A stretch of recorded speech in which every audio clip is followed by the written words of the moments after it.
کی حدیث رکھ رہے ہیں۔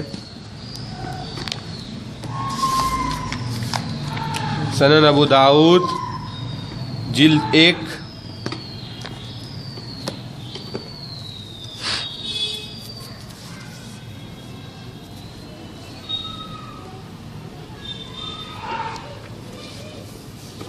پیج نمبر 305 پیج نمبر 304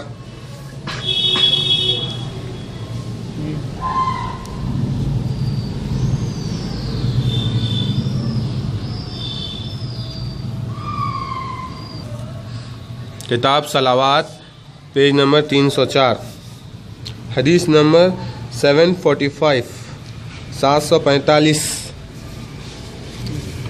عبد الرحمن بن ابو لیلہ نے حضرت برا بن عزب رضی اللہ تعالیٰ عنہ سے روایت کی ہے کہ رسول اللہ صلی اللہ علیہ وسلم جب نماز شروع کرتے تو اپنے دونوں ہاتھوں کو کانوں تک اٹھاتے اور پھر ایسا نہ کرتے۔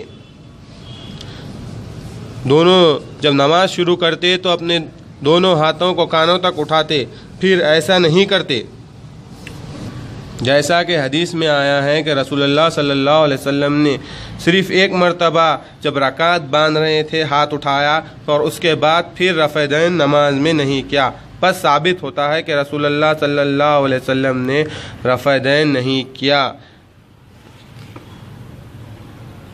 یہ اردو مفہوم ہے، آپ کسی سے بھی یہ دکھا سکتے ہیں۔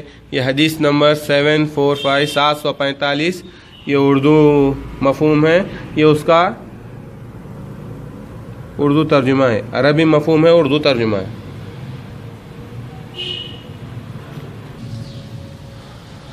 جامع ترمذی کی روایت ہم آپ کے سامنے رکھتے ہیں، جلد 1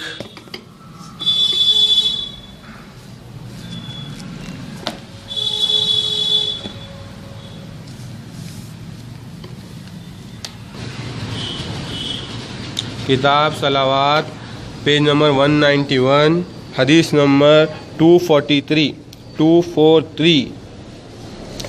یہ عربی مفہوم ہے، یہاں سے اس کا بولتے سو اردو ترجمہ شروع ہو رہا ہے۔ حضرت الخمے سے روایت ہے، حضرت عبداللہ بن مسعود رضی اللہ تعالیٰ عنہ فرمایا، کیا تمہیں رسول اللہ صلی اللہ علیہ وسلم کی نماز پڑھ کر نہ دکھاؤں؟ پھر آپ نے نماز پڑھی اور صرف تکبیر اولیٰ میں ہاتھ اٹھائے۔ اس باب میں حضرت برا بن عزب رضی اللہ تعالیٰ عنہ سے بھی روایت ہے۔ امام ترمذی فرماتے ہیں حضرت ابن مسعود کی حدیث حسن ہے اور کئی صحابہ کرام اور تابعین سے بات کی قائل ہیں۔ سفیان ثوری اور اہل کوفہ امام اعظم اور آپ کے متبعین کا بھی یہی مسلک ہے۔ ابتدا اسلام میں تکبیر اولیٰ کے علاوہ بھی ہاتھ اٹھائے جاتے تھے، لیکن بعد میں نبی کرم صلی اللہ علیہ وسلم نے منع فرمایا اور فرمایا، کیا وجہ ہے کہ تمہیں رفع دین کرتے ہوئے دیکھتا ہوں؟ گویا کہ وہ سرکشی گھوڑوں کی دم ہے، نماز آرام سے کیا کرو۔ صحیح مسلم۔ مزید تحقیق کے لیے ملاحظہ کیجیے جاء الحق مناصفہ حکم الامت مولانا حمید جو ہے سو عربی مفہوم ہے، آپ کسی سے بھی پڑھا لے سکتے۔ صاف ترمذی کی حدیث میں جو آیا ہے ترمذی شریف میں کہ رسول اللہ صلی اللہ علیہ وسلم نے بعد میں بولتے سو رفع دین سے منع فرما دیا تھا، رفع دین آپ نے نہیں کیا۔ بس ثابت ہوا کہ رسول اللہ صلی اللہ علیہ وسلم نے یہ تعلیم دی ہے کہ رفع دین نہیں کرتے تھے۔ شروع میں ابتدا میں جب کرتے تھے بتوں کی وجہ سے، جو کہ لوگ بتیں بغل میں رکھ کر آتے تھے، اس کے بعد آپ نے رفع دین سے منع فرمایا۔ وہی عمل آپ کے صحابہ کا تھا، تابعین تابعین کا یہ سلسلہ چلتے ہوئے آ رہا ہے، اور یہ سلسلہ حضرت سید محمد یونپوری مہدی موعود آخر الزمان خلیفۃ الرحمن علیہ السلام تک آیا، اور اس کے بعد ہم کو ان سے حاصل ہوا ہے مہدی موعود علیہ السلام کے سے کہ رفع دین نہیں کیا جاتا۔ اب ہم جب بولتے ہیں کہ یہ رفع دین کا مسئلہ جو ہمارے کو مہدی موعود کے ذریعے ملا ہے، ہم مہدی موعود فرمائے اپنی طرف سے بولے بلکہ نہیں، ماں مہدی موعود کا یہی فرمان تھا، ماں مذہب ماں کتاب اللہ و اتباع محمد رسول اللہ. پہلے ہم آپ کے سامنے حدیث رکھے ہیں، اس کے بعد ہم کہہ رہے ہیں کہ مہدی موعود نے بھی یہی فرمایا. اس سے پہلے بھی ہم نے آپ کے سامنے شب قدر کے تعلق سے جو حدیث رکھی تھی، آپ نے کہا کہ آپ مہدی موعود فرمائے بول کے پڑھ رہے ہیں. پہلے ہم آپ کے سامنے حدیث رکھے ہیں، پھر اس کے بعد ہی ہم بولے کہ مہدی موعود کا بھی یہی عمل تھا جو رسول اللہ صلی اللہ علیہ وسلم کا عمل تھا.